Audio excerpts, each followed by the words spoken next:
Hello mga ka-Earthlings, mga ka-OFW, mga ka-offloaders sa Pinas Market. Huwag kalimutan kung bago ka lang sa aking channel, hindi po ako financial advisor, pabalik-balik na sinasabi.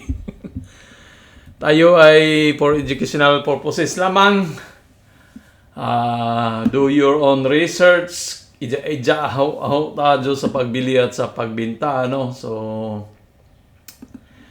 mga ka-OFW, nagtaasan yung piso, hindi umubra yung mga padala natin. Tumaas pa rin ng piso, 60.51, nagtaasan naman. Kamo ang bibilihin kahit tumaas ang dolyares, kasi humina nga yung piso eh. So yung sa akin kahapon, yung may ko na, dito ko, before pa yon na deposit, tumaas naman, pinapalitan ko na siya, kinonvert ko na ng piso, tapos invest sa stock naman, tapos pag bumaba, ipon ulit. Ganun lang. Tapos ang crudo is nasa 105 pa rin, so malapit na i-break niya yung 106, 110. So, duguan pa rin, umpisa ng araw, Lunes, first day of the week sa trading. Duguan ang ating mga stock, So, 5,950 ang PSEI, pulahan, walang green sa mga, Ang advance, ito yun sila. Ayan, pero hindi ko, ito lang si gold ang natipuan ko. Maganda to si gold, magbibigay ng dividendo. Yung iba, the rest, parang wala na akong tiwala sa mga penny stock ngayon. Kasi dati, diyan ako bumibili sa mga penny stock, tapos kinabukasan, wala na, hindi na, Kaya dito lang tayo sa blue chips. Although, pulahan naman talaga lahat, pero anyway, highway, let's go. Ano bang i-review natin? Review na lang tayo ng mga REITs. So, sa hindi pa nakalam kung ano yung mga REITs, ito yung mga yung nagpapalis, nagpapaupa, ng mga offices, ng mga mall, mga mga ganyan, operates in state investment trust, engage, magpaparinta sila, marami ang nila mga yung power supply din, ito si REITs, mga din yan, basta mga REITs, renewable, operates, trust, engage in, bla bla bla, yan, mga ganyan. Basta yan sila, yung nag-supply, lang natin para malinaw kung ano yung REITs talaga. Ayan. What is REITs? So, yan, anong REITs? Ano bang REITs? Yan.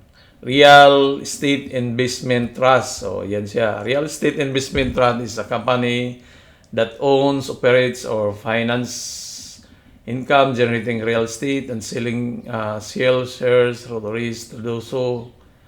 So, yung iba dyan, nagpaparent, nagbinta, nagdevelop, mga ganyan. So, sa Pilipinas, kukunti pa lang yung mga company na ng mga REITs. So, yan yung siyang key takeaways. Investors should be mindful of REIT-related fraud and are advised verify the registration. So, yung i-review natin, tiwala naman tayo dito REITs are mostly traded publicly like trust, providing liquidity accessibly not commonly found in direct real estate. So, there are three primary REITs. REITs mortgage, and hybrid, each in unique investment focuses on REITs. REITs must be, ito nakaganda sa REITs kasi REITs must distribute at least 90% of taxable income as dividend to maintain the tax advantage status leading to steady income streaming of investor. So, nagbibigay sila ng kaya nga, yung mga REITs, nagbibigay yan ng 4 na basis na dividendo sa isang taon, di ba? So, tingnan natin to si IREIT. IREIT is, sino bang may mga nito? Tawag nito, Nabulol na.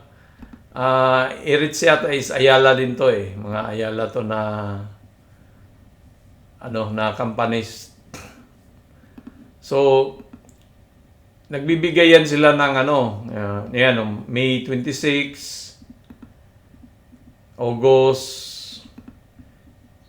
November, March. Ngayong taon, March, nag-umpisa na sila magbigay. So, 4 na bisis yan sila namimigay ng dividendo nila. Kumbaga dito sa nakasabi, kung 90% na taxable income. So, ibig sabihin, obligado sila mamigay kada 4 na bisis. So, kung ikaw ay medyo conservative ka sa pagtitrade o pag-invest, maganda tong mga REITs na dito ka mag-invest kasi sigurado na kung mahilig ka sa mga condominium, di ba? Yung mga Ayala may mga condominium yan eh. So dito ka lang sa REIT, sigurado ka pang maliit lang puhunan mo, hindi mo kailangan ng milyones para magbili. Bilhin mo lang 39 kada share. So may sabihin natin 10,000 pesos ka o 5,000 pesos, pwede ka nang bumili kay REITs at makatanggap ka na rin ng kanyang dividendo. So meron tayong competition yan na kung magkano matanggap mo na dividendo So kaya kung may kunting ipon ka sa bangko, ikaw ay seaman, ikaw ay OFW, wag puro savings lamang, di ba? Maglaan din tayo ng ating maglaan ka rin para sa pag-invest. Kasi kung puro sahod lang ang inaasahan mo, yung sahod natin, pag ipasok mo sa pera sa bangko, nagde-depreciate ang value niyan. Lalo na ngayon na tumaas ang palitan, di ba? Tumaas yung palitan, ibig sabihin yan, yung piso mo, bumaba ang value. Kasi nagmahalan nga ang bilihin. Pag tumaas ang dolyares, magtaasan din ang bilihin sa Pilipinas. Lalo na yung crudo ngayon na may crisis. So, wala. Yung 10,000 mo noong January 2026, hindi na 10,000 ngayong March, April, di ba? Pagbili mo. Makabili ka ng isang sakong bigas, na halaga lang sabihin natin na 2,000, baka maging 3,000 na yung isang sakong bigas. So, hindi na siya. So, kung puro ka lang savings, wala yun. Talo ka. So, kaya kailangan mag-invest ka rin. So, hatiin mo yung sahod mo. Yung sahod. Yung ipon mo, hatiin mo yung ipon mo na 50% o 30% lang muna. Invest mo dito sa mga REITs. So, huwag tayo puro asa. Sa akin ngayon, parang hindi na ako nag-iipon eh. Nandito na lahat sa investment yung sahod ko eh. Yung mga pang-ipon ko, hindi sahod. Yung pang-ipon ko, nandito na napunta sa stocks. So, kailangan natin kasi malapit na tayo magretiro. So, si REIT ay, yun nga, so yun yung mamigay siya ng so sa presyo na trend, may mahal, sabihin lang natin, ang usapan natin 10,000 So 10,000 lang muna tayo usapan. Para baka sabihin nyo, 100,000 wala kami. So, pwede ka 10,000, pwede 5,000. So 10,000 lang tayo para hindi siya So, sa presyo na 30, magkaroon ka ng 330 na share. So, namigay siya ng 0.58. So, average na yan, 0.61, 0.58. So, magkaroon ka ng 201 sa 10,000 mo. Diba? Tubo ka agad. Hindi, yan. Hindi scam to. Totoong tumubo yan. Matatanggap mo yung pera mo na 200 sa panahon ng payment date. Katulad nito. Noong March, ang X is March 4, 26, nakatanggap na sila noong 19 March 26. Kung bumili ka noon, makatanggap ka ng 200. Maliit, di ba? Parang maliit kasi 10,000 lang eh. So, sabihin mo, maliit lang pala yan eh. Wala naman pala yan. Pero yung 10,000 mo, tumubo ba siya nung pinasok mo sa Pinas Bank ng 200 sa 2 linggo? Hindi, di ba? Kahit isang taon yung 10,000 mo, hindi tutubo yan ng 200. So, ganun lang, paliit-liit. So, maliit din kita. Pero pag magdagdag ka, maging 100 na yan. So, itong 200 mo, maging ano na rin yan. Ano ba? 2,000? O, kung sabihin natin may malaki ka ng ipon, may 100,000 ka na. Magkano na siya? So, may 2,000 ka, di ba? Yung kikitain mo. So, kaya withdraw na sa deposit, tapos bili. Hindi, ano lang yan. Nasa inyo yan mga ka-OFW, mga kasiman, mga ka-earthlings, kung gusto yung... Ito yung ano ko lang, kasi ito yung ginagawa ko ngayon. So, 39 na pala siya ngayon. Yung dati pala yung ginawa ko, 30 pa lang siya eh. So, see? Nung ginawa ko siya, 30 pa lang, tumaas na siya. Ibig sabihin natin na ganyan, 39 na ang target price. Kumita ka na ng 29,000 kung bumili ka noong... So, hindi lang siya rich ang inasahan mo, tawag nito, nag-appreciate yung value, tumataas, ano. So 39. Bakit wala namang 30 diyan? 30, ayun nga yun. Happy Murder, sana tayo, nawala tayo. So, yun, basta hindi lang siya ang inasahan mo dito kasi maliban sa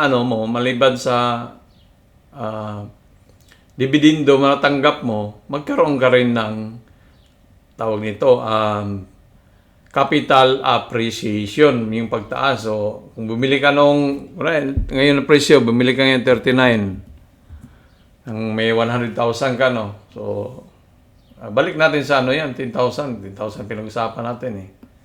Para naman yung mga beginners hindi kasi baka dito tayo sa totoong mag-sample tayo ng maliit-liit lang muna. Tapos kayo na mag-multiply diyan kung 10,000 kumita ka ng 158.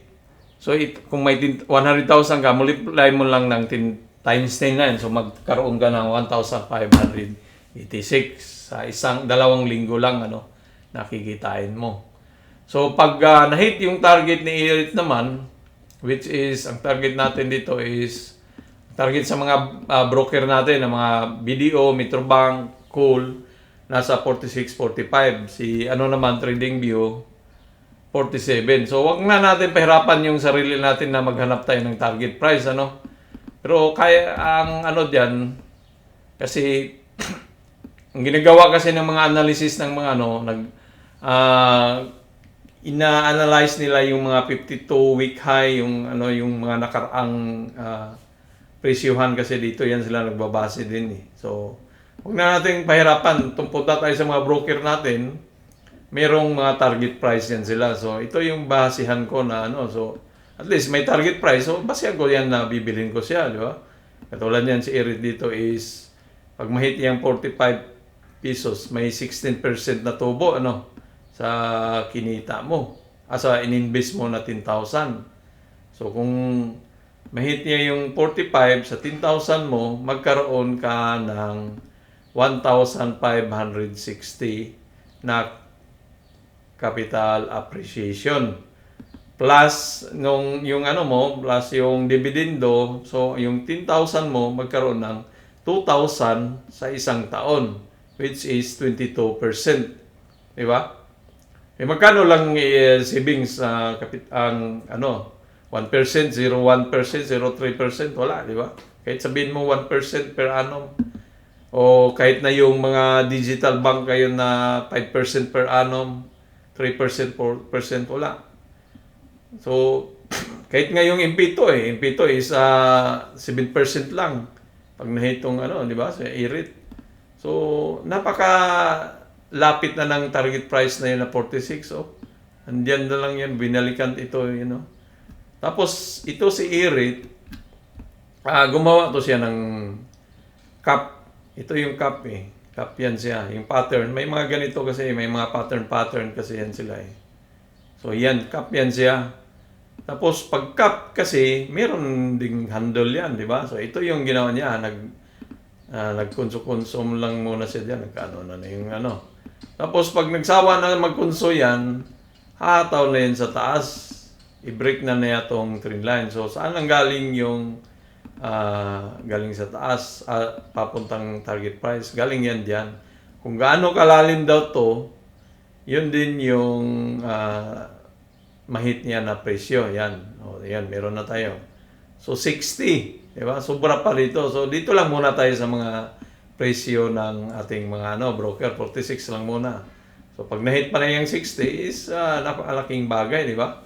So yung 10,000 mo sa isang taon, kumita ka ng 2,000. Which is hindi mo kikitain yan sa bangko. Kung ikaw ay seaman o FW, ay kailangan natin matutong mag-savings, mga ka-offloader. Huwag kalimutan mag-subscribe kung bago ka pa lang sa ating channel para naman tayo'y lumago. Ang inyong vlogger ay kukunti lang ang subscribers at viewers. Yan. So, next is si Sirit naman. So, si Sirit, ganun din to. Namimigay din siya ng 4 na basis. Yan, 0.049, 0.049. Di ba, saan ka pa? Saan ka pa niyan? So, itong si Sirit, ang inano natin, baka mag-form to siya ng Elliott wave. Yan, Elliott wave. So, kung ano yung Elliott wave, nandito sa baba yung natin, hanapin nyo lang dyan kung may explanation tayo kung ano yung Elliott wave. So, si Sirit is energy power, renewable energy ang niyan nito. So, kurente, magandang, di ba? Maganda kasi kurente. So, kinakailangan ng tao kahit na yan. So kaya kahit na may crisis nangyari, umaangat siya Dito yung niya, trace, kung nakabili ka sa trace, tumubo na ng 10% yung pera mo, di ba? So ilang lang yan, ilang araw lang, isang linggo. Yung kandila pala, pag bawat kandila yan, isang araw yan siya, yung kandila, kasi nasa daytime. So kung bago ka lang, yung kandila, hanapin mo yan sa videos natin dito. Meron tayo dyan explanation din sa mga kandila. So isang araw yan, kada kandila dyan kasi nasa 1 day time frame tayo. So si Sirit ay mamigay siya ngayong May 21 ang bayaran. So X is 23, 2026, di ba? So target price ni, hindi na gaano natin tong $4. So, hindi na natin gaano i-elaborate kasi parehas-parehas lang yan sila na. So, 24% ang tubo mo, So, kung si Sirit, nakabili ka sa 3.5 na presyo, dito, advance yata yung presyo natin So, 3.13 yun. 3.13 nabili mo, bibili ka ngayon, 3.5, may 10,000 ka rin.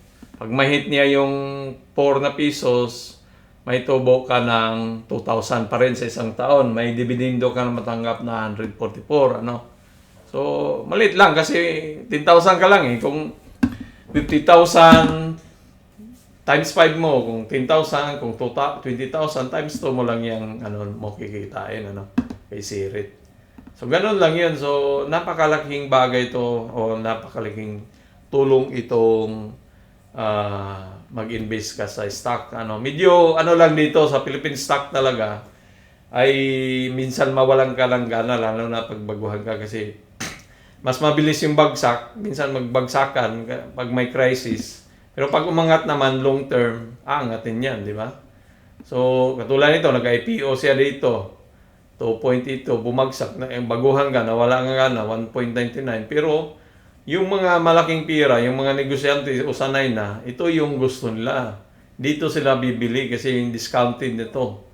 Diba kung punta ka sa mall, bibili ka ng mga sales na mas gusto mo na yung may tatak na sale o discounted 5%, 10%. Ganado ka bumili, di ba? Kasi sale Sa isip mo, discounted Ganon. So, ganon din dito sa stock. Maganda itong bumababa, pero dito yung magandang magbili. So, bumaba siya nung pero umangat, di ba? Di ba? So, pag dito ka nakabili, 100% ang tubo mong pera mo. Long time lang, 22. So, after 3 years, nagtubo ng 100%. Walang ibang magbibigay sa iyo niyan ng ganitong porsyento. So, yun lang, medyo ano yung ilong ko. Kaya parang kabayo tayo. So, medyo ano lang, tiyagaan lang dito. So, kailangan ilagay mo ditong pira yung surplus o hindi mo kailangan kaagad, di ba? Yung ganun. Yung pag may emergency, kahit na may emergency, pwede mong hindi siya galawin. So, dapat din maglaan ka ng pang-emergency fund. So, kaya yung savings mo, hatiin mo siya. 50% ganun. Or 30% lang dito sa stock, 70% doon sa savings mo. Pero yung savings kasi nagagalaw talaga yan. Hindi mo maano yan. So, yan si Sirit. So, next is Emrit. Si Emrit naman ay namimigay din to ng 4 na bisis, 0.25 ang bigayan niya. So, malapit, March, nagbigay siya ng March. So, next niyang bigay is ngayong May naman. Next month, magbibigay naman siya ng sa 4 na bisis siya eh. So, target price natin ni is 18. So, 18 ang target price nila. So, that is 26%. So, kung may 10,000 ka rin, gano'n din yung kikitain mo, So, kikita ka ng 182. Pag nag-appreciate, kikita ka ng 3,000 sa isang taon pag nag-hit yung target. So si ngayon, ang ginawa niya parang ganito, nandito yata, may ginawa siyang ganyan. Yun lang naman ang trend line channel, line tayo diyan, no. So nandito siya sa bottom natin. So maaari na kung hindi ka mag-draw ng ganyan trend line, hindi mo makita kung saan direction ba si pababa ba, pabagsak. So nandito na sa bottom siya. So maaari siyang bumalik naman doon sa taas o baka maganon-ganon lang yan siya or kaya i-break na niya yan, di ba? Hanggat maabot tong target price na 18. So kahit dito lang siya na yung mahit niya yan 16, may 16% ka rin na tubo ng kapital mo. So baka hindi lang isang taon nilagay lang natin 1 year kasi yun yung target niya for 1 year Minsan naman yung kasi hindi lang 1 year, na-hit na kagad yan, 2 months. Minsan, pag mabilis talaga, 1 month, ganun. So, kaya 1 year yung target nila para sigurado, So, next is RCR naman. So, mga RCR. Si RCR din ay gumawa siya ng katulad ni Irit, Parehas sila, parehas ang ginagawa nila ni RCR. So, alam niyo yan, Kapanandol. So, target price is 8 pesos. Dito lang muna tayo sa mga target price sa ating broker, So, pag diyan, may tubo na 25% yung pira mo. Namimigay din siya ng 4 na bisis. So, namigay siya nung February, 0.11. So, next is mamigay siya ngayong Mayo naman. So, every quarter sila namimigay, So, kaya 4 na bisis. So, divide mo lang ng yun. So, napakaganda, di ba? Habang naghihintay ka na tataas siya, binabayaran ka ng 4 na bisis. Yun yung nakakaganda nito sa REITs na isa sa pinakamaganda na mag-invest dito sa REITs. So, mayroon dito, 8 na tayo, may mga 8 na tayo na REITs, pero hindi ko na lang touch tong 4 kasi medyo hindi ako kampante nitong 4 medyo kung baga yung pagtaas nila ng pagtaas ng presyohan nila medyo or mahina katulad ng Birit na yan.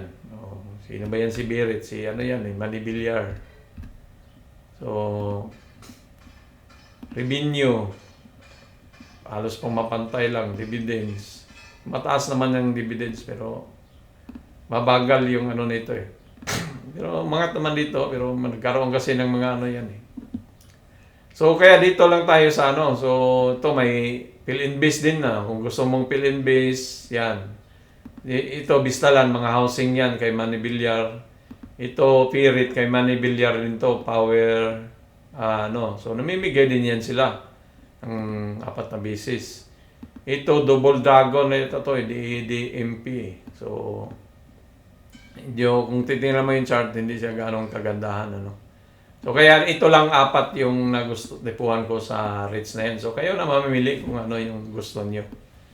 So, yan lang po ang ating pag-usapan ngayon dahil inaabangan ko pa to si GT Cup na bibilhin ko na ba siya kasi parang nakiramdam ako sa mga buyers parang hindi ganong last day ngayon ni GT Cup nang mamigay ng city, tingnan mo yan mamigay siya ng city ngayon.